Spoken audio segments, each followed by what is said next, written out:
Добър вечер, уважаеми зрители на Национална телевизия СКАТ. В края на седмицата, днес петък, 16 ноември, какви новини имаме от Брюксел? От Брюксел говорителят на Европейската комисия Марк Грей ни каза в по-спокоен, но леко ултимативен тон. Да, добре е това, което стана в Конституционния съд. Вижте Марк Грей днес на пресконференция в Европейската комисия в Брюксел, но ще следим много внимателно това, което ще се случи в съдебната система в България. Да видим това видео. От Брюксел ще следим много внимателно това, което ще се случи в съдебната система при задаващите се важни назначения. Например, казва Марк Грей, на главния прокурор на Република България. И тук веднага идват коментарите. Трябва да дадат коментарите. Кой е новия главен прокурор? Господин Цацаров от Пловдив ли? Поредната калинка, която, както разбрахме, се прослави с това, че е дала в Пловдивския съд, от Пловдивския съд, най-много разрешение за подслушване на Министерството на вътрешните работи на Цветан Цветанов. Както виждате, услужлива съдебна персона и в следващите 7 години тази персона, според господин Цветан Цветанов, вътрешният министър, ще бъде главният прокурор на Република България. Онзи Борис Велчев беше известен с това, че не правеше нищо. Нищоправенето на Борис Велчев е особено неприятно и порочно за съдебната система в България, но поне не е толкова вредно и опасно за българските граждани. Страхувам се, че новата калинка на ГЕРБ може да се окаже като главен прокурор, а това е страхът на всички български граждани, да се окаже един палач, който ще преследва и инакомислищите. Хората с различно мнение от партия ГЕРБ и от Бойко Борисов, и може би ще има преследване на всички, които смятат, че България се управлява от мутри, а министър-председателят на България Бойко Борисов е мутра от силовата групировка СИК. Така че, уважаеми зрители, много е важно да се противопоставим на подобни назначения, които със сигурност, бъдете сигурни в това, ще накърнят, ще нарушат, ще погазят нашите граждански права. Така че, очевидно, Марк Грей и Европейската комисия са нашия последен шанс да се спре диктатурата на Бойко Борисов, който вече в един тих блицкриг успя да превземе почти Висшия съдебен съвет, почти успява да превземе Конституционния съд, след като назначат свое ново протеже, а се очертава възможността да превземе и главна прокуратура.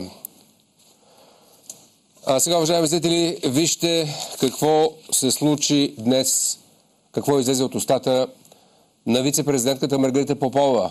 В интервю за правителственото радио на Германия Deutsche Welle госпожа Маргарита Попова заяви: заставам твърдо зад президента Росен Плевнелиев по повод на неговото вчерашно поведение в Конституционния съд. И тя казва: поведението на нашия държавен глава, по моя оценка, е блестяща защита на българската конституция. Друг път и друг президент не са правили това. Ние имаме, казва тя, нужда от добър образ в Европа. И имаме нужда от ново мислене, от нов менталитет, в основата на която стоят, чуйте, след малко ще видите как изглеждат тези думи, нов менталитет, в основата на който стоят честност, откритост, чест, достоинство, зачитане на правилата, доверието. Президентът, аз се гордея с моя президент, казва днес Маргарита Попова. Вижте, господа и дами и господа, същата госпожа през септември тази година какво изявление коленопреклонно направи пак за своя президент, от когото тя се гордее, както чуваме днес. След малко ще видите каква е гордостта на държавния глава. Да ви припомним, за да не забравяте. Маргарита Попова в разговор с нашия репортер Теодора Салагьорова. Чуйте. Съгласни ли сте с решението на президента Росен Плевнелиев да остави нашия военен контингент в Афганистан след 2014 година? Ама може ли да задавате такива въпроси? Ние сме в рамките на Европейския съюз, на НАТО. Тези неща се взимат като решения колективно и общо, така че това, което каже президента, това е правилно. А на какво това, се държи което каже президента, това правим. Позиция?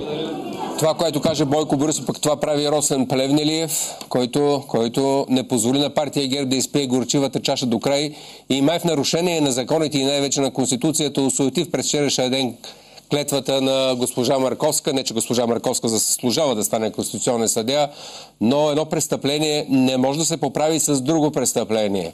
Едно погазване на морала и закона от госпожа Марковска с нейните афери не може да се поправи и не може да се ревизира с друго подобно деяние, което погазва Конституцията, тъй като днес разбираме, че май има грубо нарушение на Конституцията, тъй като тримата съдии, които е трябвало да се закълнат вчера, не са положили пълната устна клетва, тъй като в суматохата вие видяхте, суматоха организирана, разбира се, предварително от Евгений Танчев, който водеше церемонията и който работеше по предварителния сценарий на президентството.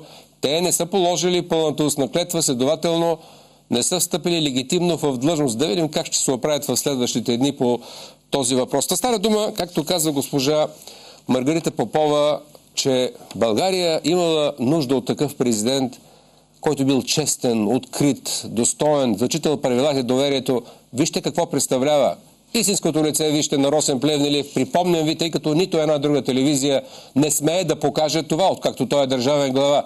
Това ли е човека, който ще ни говори, че имал нов менталитет, че бил честен, открит, с достоинство и зачита правилата и законите? В името на кои закони, господин президент, построихте тази къща? На морския бряг. Защо нито един контролен орган не реагира? Дори и сега, когато вече не сте министър на регионалното развитие. Така че точно от устата на госпожа Маргарита Попова, която е абсолютна слугиня на държавния глава и на партия ГЕРБ, да чуем, че Плевнелиев е човека, с който трябва да се гордеем днес, това звучи цинично. Ето това е лицето на Плевнелиев, уважаеми зрители. Това е човека, с който трябва да се гордеете. А сега отиваме към новината от вчерашния ден, която днес се коментира от всички. Големият успех в кавички на Бойко Борисов в преговорите с Газпром и господин Милер. Ние единствено ли съобщихме? Питам се, след като всички репортери, които присъстваха вчера в Министерския съвет, знаят това, защо нито една телевизия не го казва? Запоят или така наречените преговори у нас за вечер продължили до 4 часа сутринта, както ни уведоми министър-председателя Бойко Борисов, са си били истинска пиянска изцепка, тъй като договорката е била постигната още в 12 часа през нощта, а до 4 какво са правили, това се вижда от техните изморени физиономии, оценките под очите им и от неадекватното им поведение, както ще видите, потупване по рамото, прегръдки, които маниери се, уважаеми зрители, се виждат само след едно дълго стоене на маса в типичен руски стил с водка и селедка. Разбира се, това може да го простим, ако договорът беше в полза на България. Вижте сега, уважаеми зрители, какво заяви днес. Може би най-авторитетният човек под тази тема, Димитър Гогов, шеф на Булгаргаз. Ето този човек днес заяви, че след постигнати споразумение с Газпром, цената на газа за крайния потребител ще падне, чуйте внимателно, нали 20% постигнахме намаление. Цената за нас, за крайния потребител, за вас ще падне минимум 5-7%, но не е реалистично, казва той, да се очаква понижение с цели 20%. А защо да не е реалистично? Къде остават останалите 15%? В чии джобове ще влезат? Държавните фирми? И продължава той. Най-силен ще бъде ефектът за индустриалните предприятия, които са основен потребител на природен газ в България. Значи печеливши ще бъдат индустриалните предприятия. По думите на шефа на Булгаргаз, няма паритет с потреблението на населението, но се очаква и парното да поевтинее, въпреки че отново не знае с колко.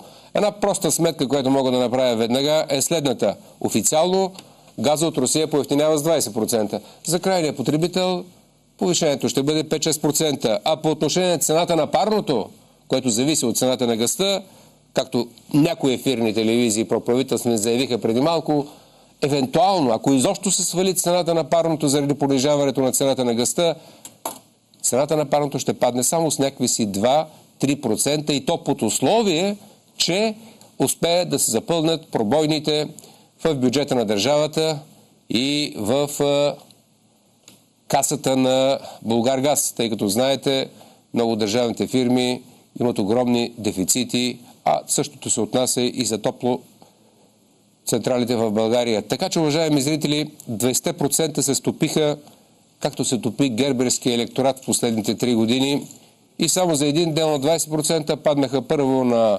5-7, а сега за парното падат на 3%. Това са 20% официално обявено за хората трохи, крайните потребители, за парното ще бъде евентуално 3%.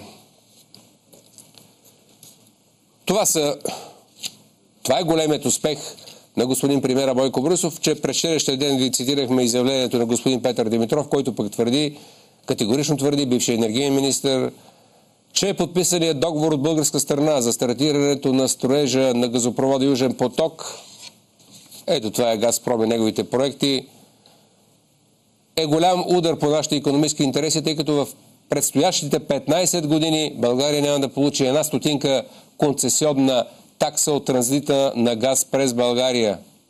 Това е големия енергиен успех на министър-председателят Бойко Борисов. Ще се опитаме през другата седмица да ви покажем интервю с бившия енергиен министър Петър Димитров в Народното събрание. А сега, уважаеми зрители, отиваме към поредният премиерски кич. Случи се вчера в Стара Загора, вечерта. На прожектори министър-председателя Бойко Борисов поведе отбора на Бистишките тигри, но само пред около 150 зрители на стадиона в Стара Загора. На стадион Берое премиерът излезе с екипа на неговите Бистишки тигри на финала на Държавното първенство за футбол по ветерани срещу Мастер Бургас.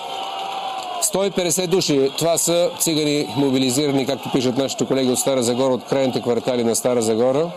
Старозагорци, прави ми чест, бойкотират премиерския кич и стадионът е не полупразен, практически е празен. Това е агитката от цигани и маргинали в Стара Загора, доведени, казвам го, разбира се, с съжаление, не с уважение, доведени на сила или срещу заплащане на стадиона, за да бъдат фон и агитка на героичните футболни подвизи на министър-председателя Бойко Борисов, който между два мача управлява държавата, или по-точно, ако трябва да се изразя в неговия стил, между две мачлета ритането на топка управлява правителството и между две прерязани ленти той е нашият министър-председател. Това е циганската агитка и пенсионери, трима пенсионери, 126 зрители.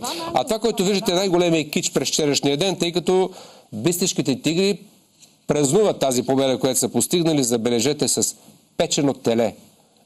По-голяма простащина и примитивизъм от нашия премиер отдавна не бях виждал. Може би конкуренция му прави само огромните залъци с хляб, които набутваше в устата на момичетата, които му поднасяха погаче. Но както знаете, след моята намеса пред комисията по дискриминация, премиерът Борисов на следващия ден престана с този варварски навик. Аз обаче очаквам официален отговор на комисията по дискриминация, която трябва да осъди това брутално, просташко поведение на министър-председателя Бойко Борисов. Това, което виждате, е печеното агне и поздравленията след матча. Ама той си беше един купен матч. Те паднаха тези от Мастер Бургас. Както винаги му подаряват и дуспите и вратаря винаги изкача в обратната страна на топката, където лети в лявата. Това се е случило, както пишат нашите колеги, вчера в Стара Загора. Купена победа в Стара Загора, продадени преговори, уважаеми зрители, с Газпром от същия този човек. 130 години след освобождението от турско робство, България отново е поробена обаче от мутрите на СИК, ВИС и ПОН и прочие други криминални групировки на прехода, които ни направиха за тези 23 години най-болната нация в Европейския съюз, най-бедната държава в Евросъюза и, разбира се, уважаеми зрители, най-мизерните граждани на Балканите, тъй като по стандарт на живот нас ни изпреварват дори и, чуйте внимателно, Сърбия след гражданска война и въздушни удари на НАТО, Албания, смятана доскоро за паразита на Балканите и не особено пълноценна държава, Румъния, към която се отнасяме с снисхождение и те не минават по стандарт на живот благодарение на това криминално управление. Разбира се, да не подценяваме и приносите в кавички на правителствата на прехода в последните 23 години. Така, уважаеми зрители, гост тази вечер в нашото студио политолога Иван Ценов, а вие много ви моля отговорете с СМС на този въпрос. Въпросът, разбира се, е в стилистиката на изразяване на министър-председателя Бойко Борисов. Шменти капели ли е споразумението на България с Газпром? Припомням ви, ако сте изключили късно своите телевизори, Петър Димитров, червеният депутат от Русофилската партия БСП, вчера заяви споразумението с Газпром за изграждането на Южен поток и за тръбите на Газпром, които ще минат през България, е изключително във вреда на България, тъй като в следващите 15 години няма да получим и стотинка транзитна такса от този газопровод. А що се отнася до договора за газта за България, тъй като се намалява официално на държавно ниво с 20%, чухте изявлението на господин Димитър Гогов, шефа на Булгаргаз, а то е цената за крайния потребител ще бъде намалена не с 20%, а с някакъв си средно 5-6%, а цената на парното, като следствие от намалението на цената на газта, ако изобщо бъде намалена, ще бъде с 2,5 3%, но това ще видим през следващата година по 2-3 условия. Моля ви, отговорете още веднъж. Питам ви, Шменти Капели ли е това споразумение? Добре дошли в нашото студио. Господин Ценов, думата е ваша. Преди това да кажа на нашите зрители нещо много важно. В утрешния ден, в събота, от 10 часа в салона на кафе Българска захар в Долна Митрополия, Националния фронт за спасение на България организира партийна структура в Долна Митрополия. От 10 часа ще участва господин Хаджиев и, разбира се, моя милост Троян. В същия ден утре от 2 часа в салона на общината ще бъдем с гражданите на Троян. Добре дошли в нашото студио. И какво ще коментирате днес? Първо да ви кажа, поне все пак аз се занимавам с математически науки. Тези 20% са за самия газ, но услугата, която се получава, е свързана, както знаете, там клиентите на ЧЕЗ и на другите дружества могат да видят, че имат доставка, поддържане на мрежата и така нататък. Тук лесно може да се изчисли всъщност колко е останалата част. Така че горе-долу 1:4. Значи ако газа е 1/4 от общата цена, другото е вече това, което казвате, което си го лапват те. Така че промяната на газа с 20%, щом води само до 5%, грубо го смятам, не бих искал да се ангажира, трябва да го сметна вкъщи, за да няма някаква ловка, означава, че 1/4 само от цялата услуга. А вече вие сте прав, че отивайки към парното, там пък вече също има, нали, други неща, които пълнат така хазната. И затова е тази разлика. Мисля, че този Гогов ли казахте, точно това е имал предвид. Това е първото, което бих искал да кажа. Пък разбира се, аз съм на ваше разположение. Вие... Кои от темите ви провокират в днешния ден, тъй като, както виждате, имаме изявление на Марк Грей, имаме изявление на Маргарита Попова, че се гордее със своя президент и, разбира се, мачетата на Бойко Борисов. Може би отзад напред. Този човек не се ли умори? Вижте, аз съм бил футболист и повече да ми се говори за мачовете на Бойко Борисов. Той първо като варел ходи по игрището и няма нищо общо с футбола, искам да ви кажа. Аз не искам да се хваля, но бях един от най-добрите футболисти, набор 43. Набор 43, по-възрастите знаят, това е набора на Гунди. Гунди играеше център халф на децата на Левски, аз бех десетка на Локомотив София и бехме най-добрият детски отбор 57-58 година. Тези, които са играли с мен, ме познават много добре. Така че Бойко Борисов за мен не е футболист. Той, знаете ли какво бих искал да ви кажа? Тъй като всичко това, което го показвате, господин Енчев, той е до болка познато. Разбира се, днес си мислех, дали не трябва да погледам там VIP Brother ли е, какво е? Да не ви па там обстановката да е горе-долу същата, както в държавата. Може би това е някаква такава имунизация с това VIP Brother. Аз си признавам, че тия простоти не ги гледам изобщо. Но май ще трябва да погледна там VIP Brother. Така че...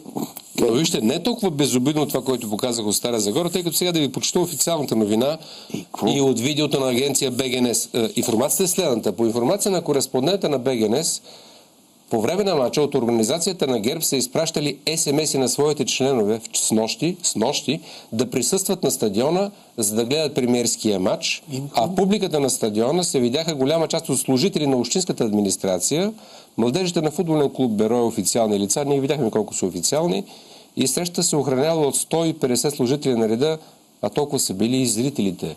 А видяхме гидката от цигани и пенсионери. Значи, мобилизират се държавни служители с СМС. Това по времето на Сталин не било така, може би. Господин Енчев, не, това е просто простащината, която насади в управлението Бойко Борисов. Що трябва да повтарям, че това е еманация на простацията и на милиционерите в България. Това мисля, че съм го казал един път и то много отдавна и се радвам, когато го чуя, нали, да го коментират. Но... Просто не ми си говори понякога, честно да ви кажа, на тия теми. Но все пак съм донесъл нещо да ви поделя. Да, кажа. Първото нещо, което ще ви поделя, си мислех, кой управлява България? Нали, говорил съм МИМО, милиционерско-мутренска мафия и така нататък. Но когато бях млад преподавател, ходих на едни педагогически курсове, дали трябваше, поне съм инженер, и в медието трябваше да се минем там в Центъра по идеологически дисциплини. Един професор Марев беше голям симпатяга, разбира се, той си беше от Центъра по идеологически дисциплини, обаче беше отворен човек. Това е било 70-те години някъде. И тогава той каза, че партията от известно време е поела нов курс за изграждането на кадрите. От многостранни развити към всестранно развити личности. В този контекст аз се майтапа с мои близки и питам, а знаете ли сега кои ни управляват от тези кадри, които подготви партията? Всестранно недоразвитите личности. Погледнете го Бойко Борисов. В коя посока той се е развил действително до края? Никъде. Даже и футболист виждате, че става. Пожарникар бил, партиен член бил, в школата в Симеоново, мутра бил, наркотрафикант бил, какво ли не бил, контрабандист бил. И Бойко Борисов се занимава с неща, които показват, че той нито едно от тези неща май не ги е правил както хората. Може би много от мутрите и от тия наркотрафикантите ще ни се обидят, като ги сравняваме с него, защото той може би не е и истинска и мутра, и истински наркотрафикант. Може би е някакъв момент колкото истински генерал, колкото истински министър-председател и така нататък. Но вижте, това е тъжното, че тези 20 години от уж по-интелигентни, по-знаещи, по-можещи хора докараха най-накрая на сцената кой? Милиционерско-мутренската мафия. И сега, и това им е присъщо на тях, господин Енчев. Какво друго искате да направят? Пак ще припомня един стар лав на времето. Какви са там сравнителната превъзходна степен на нали, по-прост, най-прост милиционер? Помните ли го това? Каква ви е оценката за Маргарита Попова, вице-президентката, която днес заяви, че се гордее със своя президент? Вижте, тя ме дразни първо, тя говори като Барборино. Има някакъв дефект в говори, като почне... Аз си спомням, имаше едно радио, там и Барборино говореше. Второ, тя е юрист. Би трябвало нашия президент, ако е такъв, с нея да е съгласувал действията си. Тоест, тя не би трябвало да се очудва от всичко това. Виждате, Салагьорова я пита, тя как отговаря. Това е инфантилно поведение. Каквото каже президента. Това е Тя няма... Какво значи това, каквото решили там? Нямаш ли мнение, бе? Кажи си мнението. Това, че другите са решили нещо, ти също можеш да си кажеш. Това е пълен инфантилизъм. Знаете ли, инфантилизъм е комплимент. Тук става дума за насаждане на един модел на мислене и поведение на нормалните хора, който се приема за нормален. Каквото каже началника, каквото каже министър-председателя, каквото каже президента, това е правилното и младите трябва да попият тази погрешна мисъл, да я чуем още веднъж секунди. Но нека да кажем кое е черно и кое е бяло. Това, което ще чуете сега, уважаеми зрители, трябва да го сложим с червена точка. Не е правилно. Чуйте я. Съгласни ли сте с решението на президента Росен Плевнелиев да остави нашия военен контингент в Афганистан след 2014 година? Ама може ли да задавате такива въпроси? Ние сме в рамките на Европейския съюз, на НАТО. Тези неща се взимат като решения колективно и общо, така че това, което каже президента, това е правилно. Как ще задавате въпроси? Вие не знаете какви въпроси да задават. Въпросът е по повод на това, че Франция в септември реши да се изтегли от Афганистан предсрочно и тя я пита по този повод, не трябва ли ние? Господин Енчев, това са поставени лица. Тези хора, ако беха дошли в 89-та, края 90-та, никой нямаше да им обърне внимание. Щеха да гледат като отровени. Това са хора, които са вече накрая на, така да се каже, тая отрицателна селекция на туземната колониална администрация. Тя стигна в момента Бойко Борисов и неговата кохорта.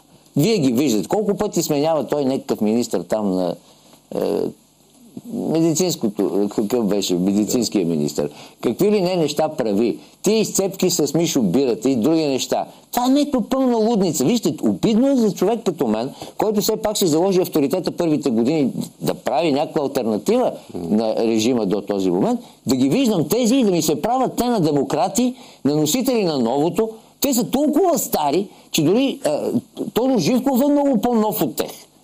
Да, но вашата съдба и живот зависи от тях. Какво относно да подаръците? Не, съдба и живот, мъжно е за децата, за внуците, господин Енчев. Какво ми носите? Казахте, че имате нещо. Не, исках да ви кажа, че аз обичам да си говоря с умрели хора, както казахте един и той ме погледна като луд, с Оруел, с Тойнби сега, например. Нека да ви прочета нещо, което го е забелязал великият Тойнби. Апропо, бих искал да дам съвет на тези, които говорят за Османската империя, които говорят, нали, за робството и така нататък. Нека прочитат все пак Макиавели, Тойнби. Това са хора, които ясно са се произнесли какво представлява Османската империя. Тойнби, например, много добре казва, защо тя си отива. Защото те се отнасяли към хората като към животните. Те са номади и се отнасят към раята като към стадо.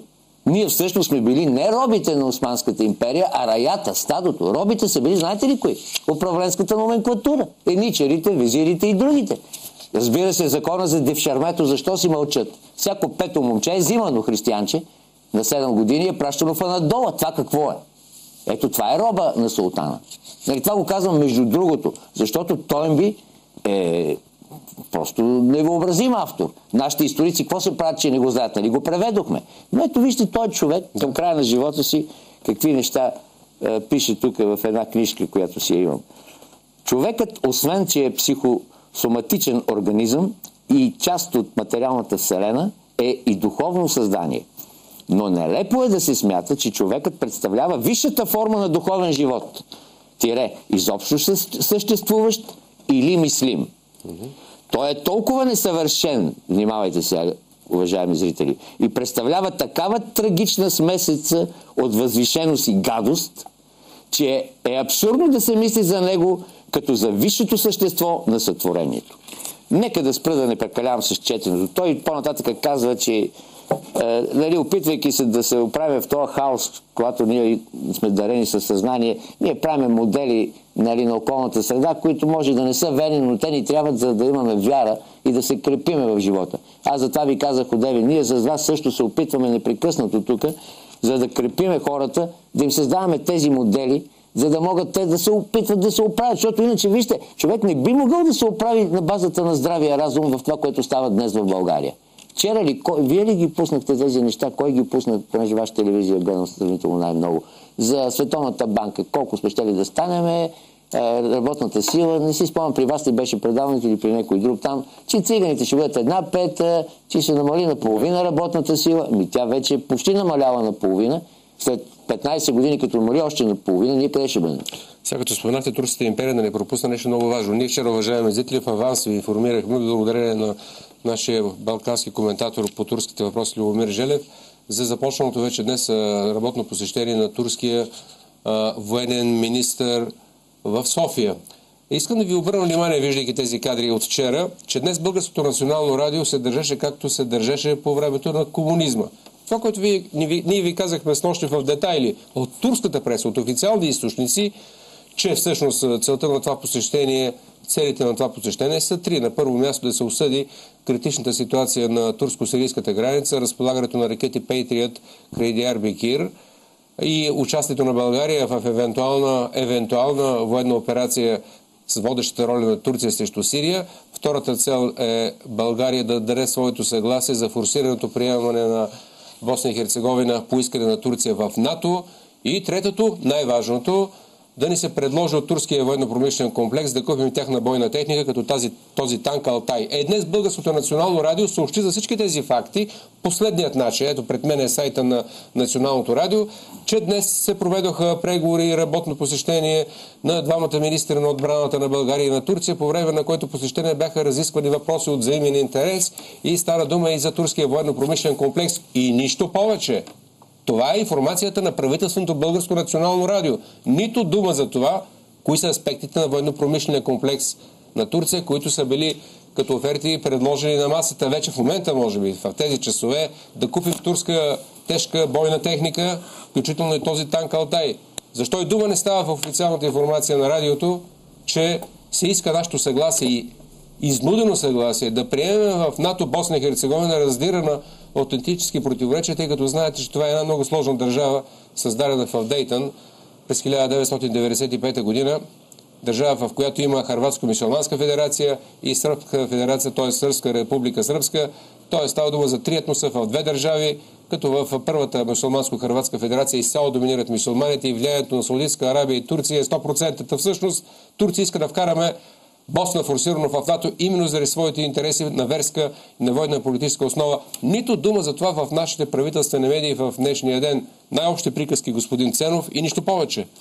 И ясно, че и българската и турската мафия работят добре, господин Енчев. И вие го знаете, предполагам по-добре от мен или хората, които са по турското направление работили преди това.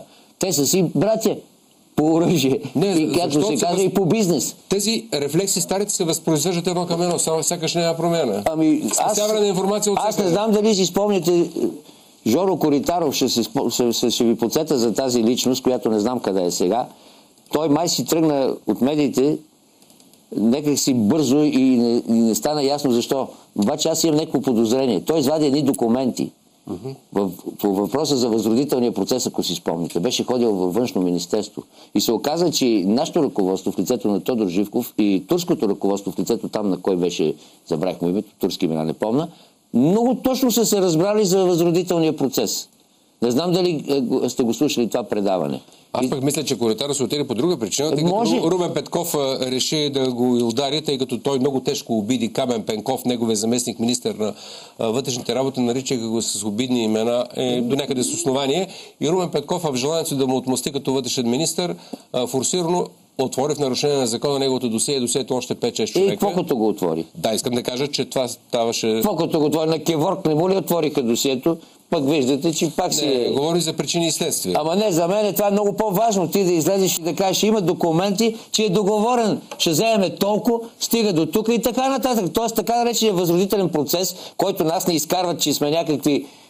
Там декларацията на тия костовите и гербаджийските истории. Ако ви се извадят тези документи, ще се окаже, че това е договорка между двете страни.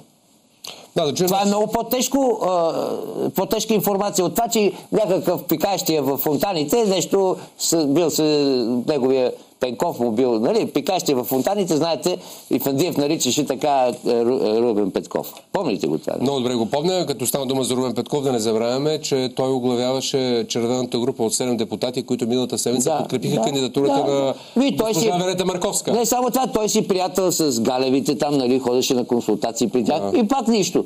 Нали, виждате ги тия неща, как си вървят и ние гледаме като луди, тук някакъв Big Brother все едно, че гледам аз. Това действително е пълен ужас, който става в тази страна. Какво човек да се занимава сериозно? Това са някакви действително хора, които нямат елементарно чувство къде се намират. Те просто не разбират какво правят. Добре, според вас Европейския съюз дисциплинираща роля ли има в България и това ли е последната надежда за управяне на нещата у нас или е само някаква илюзия, тъй като тези чиновници в Брюксел според мен ги интересува тук да няма много шум, на улицата да няма хора и нещата да са в едно застинало състояние. А нищо повече. Вижте, ако трябва да бъде последователен с първата си прогноза от преди 20 няколко години, че в краткосрочно план България ще изчезне не само като политическо, но и като географско понятие, повод за което беха сума разправи и така нататък, и съм ги разправил друг път, да не ги повтарям. Тези, които движат процеса, изглежда смятат, че смяната на туземната колониална администрация на принципа на отрицателната селекция от първите към тези, по-бързо ще разчисти терена тук. Аз това го виждам много добре. България действително се изпразва от към този потенциал, който може да направи България някаква все пак уникална държава, в смисъл с характер, с бит, култура, таланти и така нататък.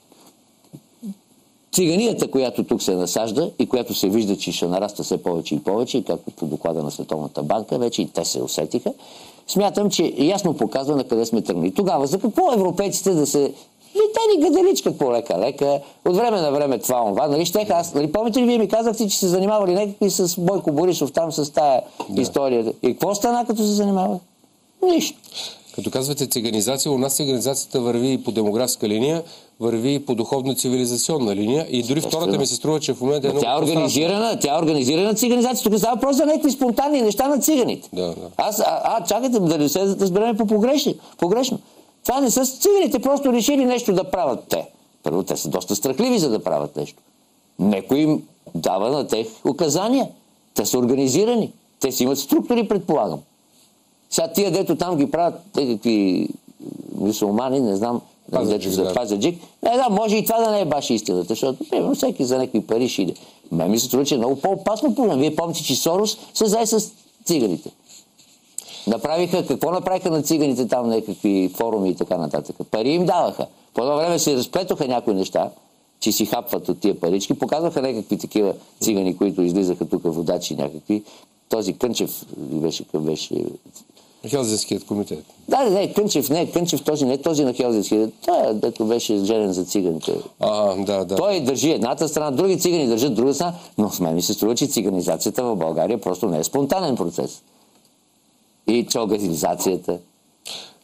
Циганизацията и като електорат. И упростачаването, бойковизацията. Айде да наречем упростачаването, да го наречем бойковизацията. Бойковизацията е елемент от упростачването. Естествено. Чакайте сега.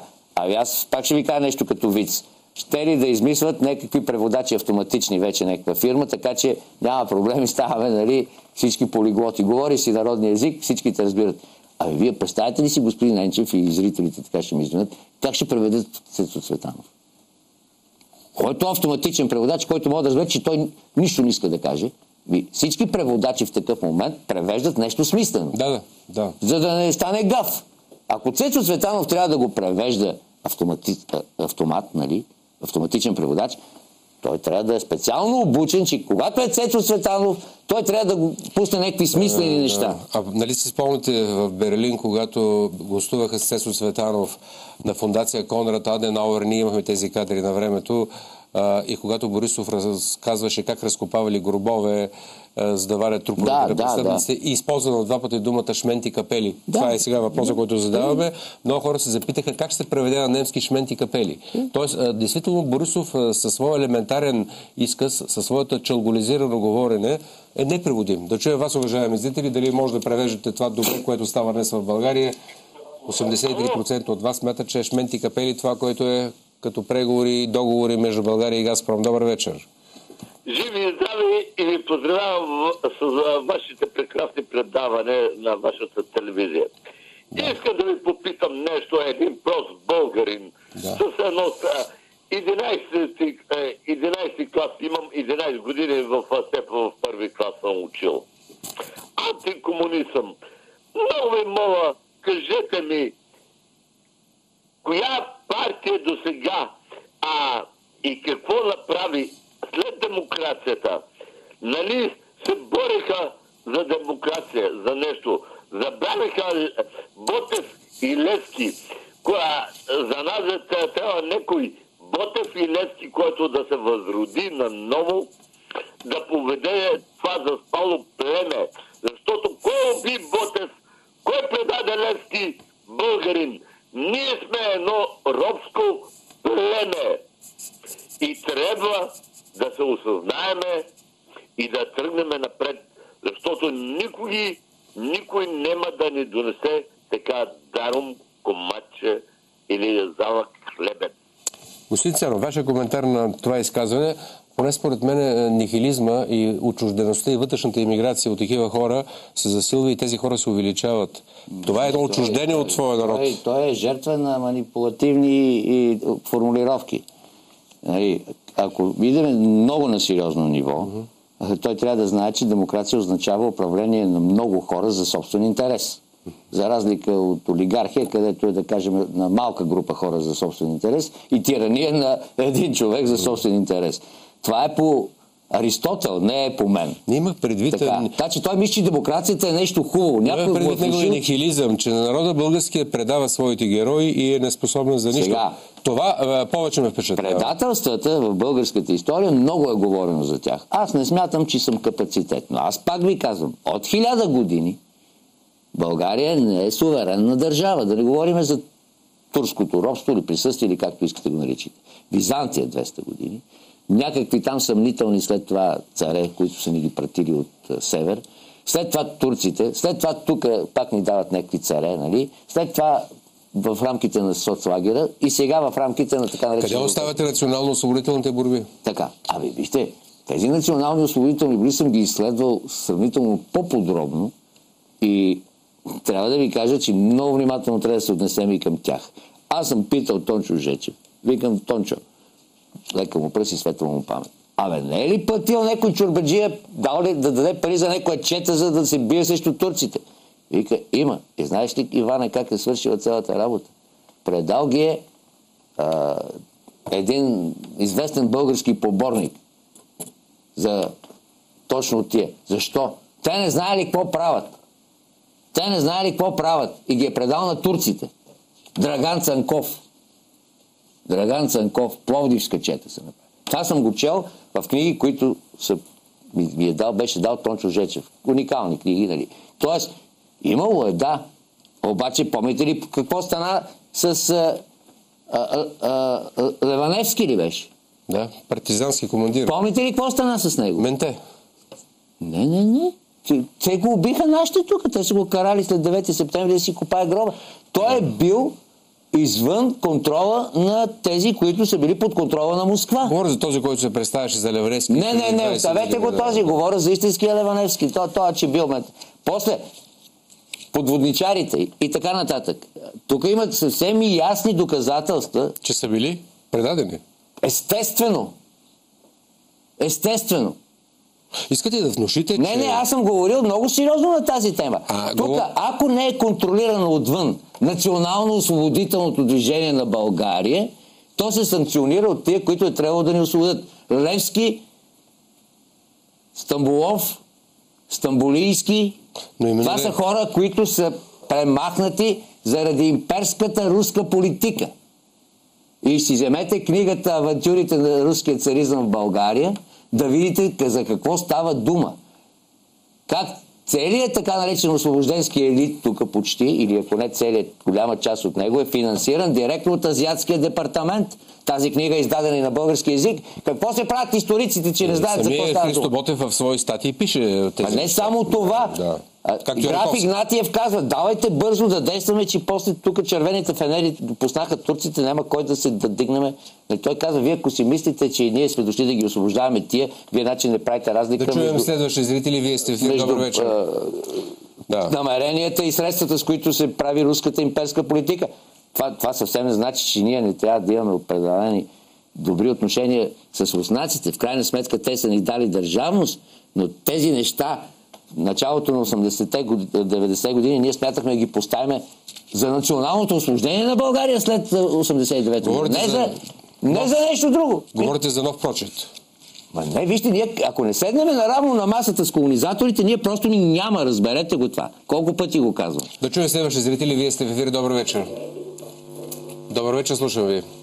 Господин Енчев, това е душевно болен човек. Спрете го, млади хора слушат това нещо. Много се извинявам. Какво имате предвид, кажете? Няма ли психушка, бе, ей? Достатъчно. Господин Чо, няма ли ме пратиш в руските психушки? Побърканик. Да спрем сега до тук, да чуем следващи зрители. Добър вечер, вие сте в ефир. Слушам ви, добър вечер. Поздравявам ви вашия гост. Румен Русев от Шумен се обажда. С нощи не можах да се свържа, тъй като беше изключително силно вашето предаване. Мога само да направя една корекция и да продължа по темата. Значи Шише Джам фабриката се намира в Търговище, а премиера идва в Шумен, за да отреже лентата там на някакъв си цех в Алкомет, или старото име на фабриката е Алуминиев комбинат Шумен, който е единствения на Балканския полуостров. И там вече турският посланник, да изяснихте, поиска да се направи път Ямбол, Шумен, Разград, Русе. Това първо. И второ, той на гността му нямаше край, на този турски консул поиска да има консулство в Шумен. И сега по темата, господин Енчев. Аз, каквото и да говори вашия гост за Русия, все-таки аз казвам, е добре, че са ни освободили, защото щяхме сега да носим не шапки да казваме здравейте, щяхме да казваме мараба и да носим пискюли. Каквато и да е била целта на Русия, важното е, че ние не сме под турско робство. А сега новото турско робство се вижда от влиянието на ДПС и наглото държание на Турция спрямо България. Тук патриотите сме изключително разтревожени, особено с искането за това консулство в Шумен. Благодаря ви, моля да коментирате този факт. Ами ще го коментирам. Аз точно това казах. Само, че тия хора, като ги слушам по гласа, май би трябвало да са чели комунистическата доктрина за Руската империя. И знае какво беше отношението към царя, освободител на българите. Нали? Знаете много добре. И точно за това авантюрите на руския царизъм в България са дадени от историка Павел Попов под редакцията на Георги Димитров и Васил Коларов и са публикувани тези неща, да се види какво са правили тук руснаците след така нареченото освобождение. Нали? Това е вярно, че те са ни освободили. Никой не го отрича. А обаче това да се отнасяме опростенчески към цялата тая схема, за да си бъдем вечно васали. Извинявайте, господа, които тук ми говорите, че аз съм душевно болен, елата да се видиме на живо, ще си поприказваме. Важното е ние да бъдем българофили. Не, вижте, разберете, тук дори е забранено тази тема да се постави. Вижте с Газпром какво става. Някакъв договор, който е бил търговска тайна. Що Бойко Борисов подписва? Какъв е Бойко Борисов, че да подписва? Това е справедлива забележка. Договор е търговска тайна. Ама като е търговска тайна, той е между търговски дружества. Кое търговско дружество тук кореспондира на Газпром? Не е българската държава, а е фирма. Защо директора на фирмата не подписва договора? Вие тук ми дадохте един лист, че Бойко Борисов не подписва. Какво може да, в качеството на какъв ще подписва той? Какъв е той, че да подписва? Да чуем следващия зрител. Утре си отива и край. Добър вечер, вие сте в ефир, слушаме ви. А тия простоти, дето тук ги говорят някои... Следващ зрител, добър вечер, Ти вие ще сте ми в пука. ефир. Ако иска да дойде. Не, всеки зрител има право да Има и аз имам право да го сритам. Ще ми говори той, че съм бил... Не знам. Добър вечер, вие сте в ефир. Буклук. Зрители винаги има право. Вие сте в ефир, Аз добър съм вечер. при вас гост. Да, разбира се. Вие сте в ефир, добър вечер, слушам ви. Добре, има процедурен въпрос към доцент Ценов. Казва се Иван Минчев от град София, село Дървеница. Да. Ванко, ти ли си, бе? Аз съм. Господин Ценов, Да.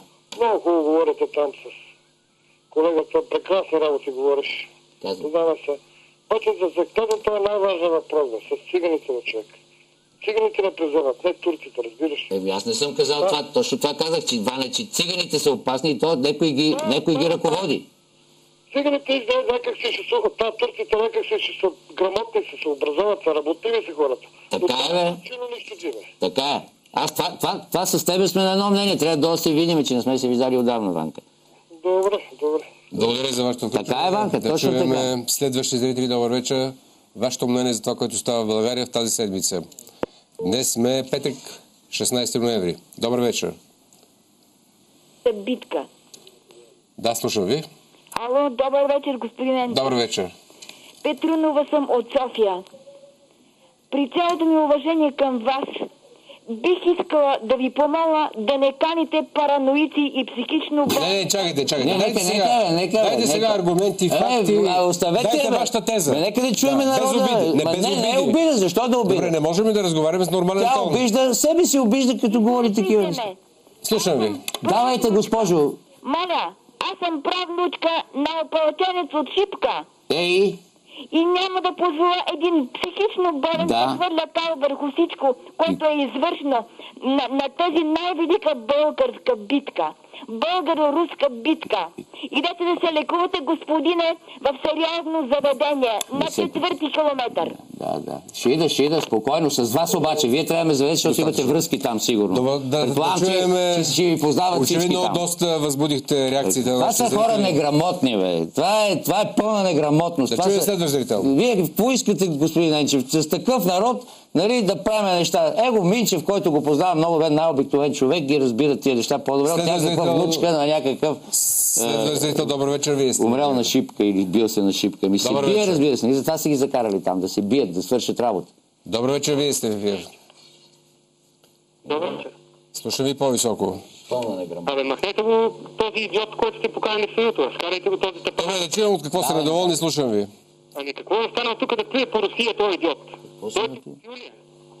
Иска да носи, какво? Да, от кое сте недоволни точно, кажете. Ами какво е седнал тук да плюе по Русия и не каза нищо за нашата държава? Ало. Чакайте, да чуем човека. Аз не лижа газа на Русия, не така. а казвам историческата истина за отношението между Руската империя и България. Ще ти я каже между Съветския съюз и България. Знаеш ли защо сме на това да речеме, господине, който не те знам изобщо какво си учил и какво не си учил? Знаеш ли, господине, че всичко, което следва за България последните 20 няколко години, това е това, което направиха в Москва за разрушаване на соцблока. Те закриха нормативно СИФ. А това беше външния пазар на България. 82% от българските стоки отиваха за СИФ. Вие знаете ли, ако на Япония изпреме 82% от външните пазари, какво ще се случи с Япония, бе, господине? Вие си мислите, че ще разбирате от неща, които никога не сте чували за тях. Това доведе това безхаберие, че всеки тук се прави на изследовател, на историк, на икономист. Ето до тук, какво искате да направим, бе, господин Енчев? Бойко Борисов им дава, нали, един простак застанал там, говори по всички въпроси компетентно и той им дава на тия всички... Нека да имаме нормален диалог. Това е нормалният диалог с тях. Слушам ви, ако е свестен човек, и аз ще говоря. Последни думи, слушам ви. Да.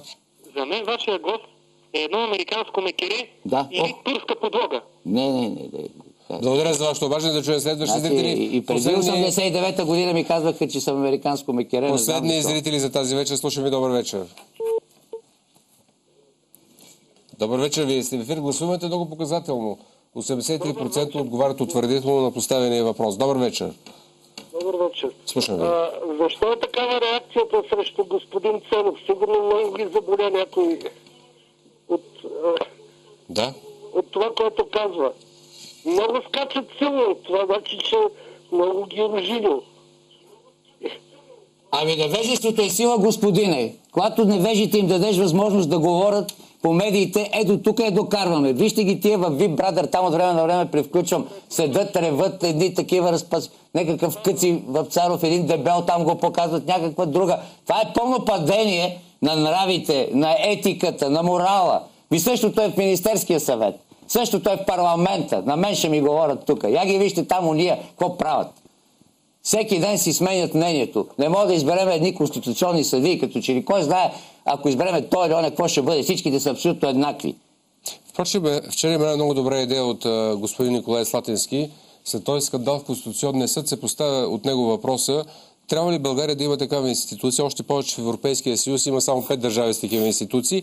И забележете с какви привилегии. Заплата, мандат от 9 години, заплата от 7000 лева, коли, секретарки, охрана от Националната служба за охрана, за да решават казуси в годината 5, 6, 7, 8. Ма вижте, това е една врътка повече. Когато закъсат и се чудят как да излезат от такова положение, втората камера, нали, някой смята, че това е като втората камера. Сената. Да. Тя е факт, да кажем, нали, както са, нали, там камерата на лордовете и камерата на общините. Тая втора камера, която е някакъв орган, който не го избира народа, който не разбира, той е прост и тъп и така нататък, той избира тия там другите кретени, дето се мутаят по парламента, тя вече идва и със своят авторитет казва какво да прави. Виждате ги какви са. А проблема не трябва ли конституционните съдии се избират като народните представители? Директно от народа. С пълна информация за тяхното досие, съдебно досие, морално досие, финансово състояние. Конституционният съдия има 10 пъти по-голяма власт и привилегии от депутата. Господин Ненчев, официалната власт е само параван, зад който се крие истинската власт. На такава държава като нас, колония, е такава официална власт и дава. Толкова. Това е положението. Кой каквото иска си говори за Шипка, за Левски, за не знам кой си и така нататък. И Левски, и Стамбулов, и стамбулийски, всички наши лидери, които за момент са искали да направят нещо национално, са били жестоко посечени. Предател, убиец. Винаги се намери. Това може би е съдба. Не е съдба. Просто ние нямаме суверенност. Ние нямаме елит. Ние нямаме съвременна демократична. И оттам нямаме и народ. Защото ако има елит, ще има и народ.